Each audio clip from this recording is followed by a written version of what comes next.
Hi friends, உங்கள் மருமகள் உங்கள் மகள் அல்ல. எனவே அவர் உங்களுக்கு கீழ்ப்படிய வேண்டிய அவசியமில்லை. ஒரு மாமியார் தனது மருமகளை ஒரு மகளாக உணரும் அளவுக்கு நேசிக்கும் போது கேட்க மிகவும் அருமையாக இருக்கிறது. ஆனால் உங்களுக்கு கீழ்ப்படிவதற்கு அல்லது நீங்கள் சொல்வதை செய்தேயாக வேண்டும் என்று கட்டாயப்படுத்த அவள் உங்கள் மகள் அல்ல என்பதை நினைவில் கொள்வது அவசியம்.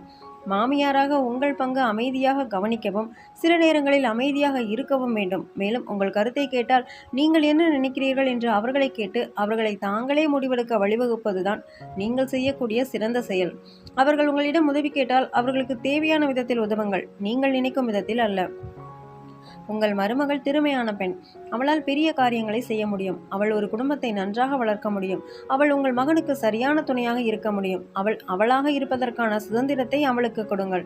முழு குடும்பத்திற்கும், குறிப்பாக உங்கள் மகன் மற்றும் உங்கள் வருங்கால பேர குழந்தைகளுக்கு அவளுடைய சிறந்த திறனை காட்ட அனுமதியுங்கள். உனக்கொன்னு தெரியாது என்று கூறி சங்கடப்படுத்தாதீர்கள். அவளை உற்சாகப்படுத்துங்கள்.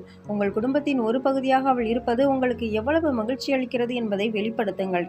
அவளுக்கு தன்னம்பிக்கை கொடுங்கள். அவள் அடையும் ஆனந்தத்தை பாருங்கள். அவளை ஒருபோதும் விமர்சிக்க வேண்டாம். மற்றவர்களையும் விமர்சிக்க அனுமதிக்காதீர்கள். முக்கியமாக முன்னால் உங்கள் மகன் கூட அவளை விமர்சிக்க அனுமதிக்க வேண்டாம். தவறுகளை சுட்டிக்காட்டுவது வேறு, விமர்சிப்பது வேறு. உன் மருமகளும் கற்றுக்கொள்கிறான். அவளும் உங்கள் காலத்தில் நீங்கள் கற்றுக்கொண்டதைப் போலவே கற்றுக்கொண்டிருக்கிறாள். பொறுமையாக இருங்கள். அவள் கேட்டால் எப்படி செய்வது என்று அவளுக்கு காட்டுங்கள். ஆனால் முயற்சியை மருமகளே செய்யட்டும். உங்கள் மருமகள் உங்கள் பேர குழந்தைகளின் தாய் என்பதை நினைவில் கொள்ளுங்கள். தேவையற்ற மோதல்களை உருவாக்காதீர்கள். மகனுக்கும் மருமகளுக்குமான சண்டையில் மருமகளை பிடிக்கவில்லை என்பதற்காக உங்கள் மகனுடன் சேர்ந்து உங்கள் வெறுப்பை காட்டாதீர்கள். உங்கள் மகன் எப்போதும் மருமகள் பக்கம் நிற்பார் என்பதை கவனத்தில் கொள்ளுங்கள். நீங்கள் தலையிட்டால் நீங்கள் காயப்படுவீர்கள். அவளுக்கு கொஞ்சம் மரியாதை கொடுங்கள். காயப்படுத்தாத வார்த்தைகளின் மூலம் அவளை நேசியுங்கள். அவள் உங்களைப் போன்ற ஒரு பெண், ஒரு தாய், ஒரு மனைவி, கடவுளின் மகள் மற்றும் எல்லாவற்றுக்கும் மேலாக உங்கள் மகன் நேசிக்கும் பெண். அதை நீங்கள் மறந்து விடாதீர்கள். உங்கள் மகனின் எதிர்காலத்தை நீங்களே பிடித்து கீழே இழுத்து விடாதீர்கள்.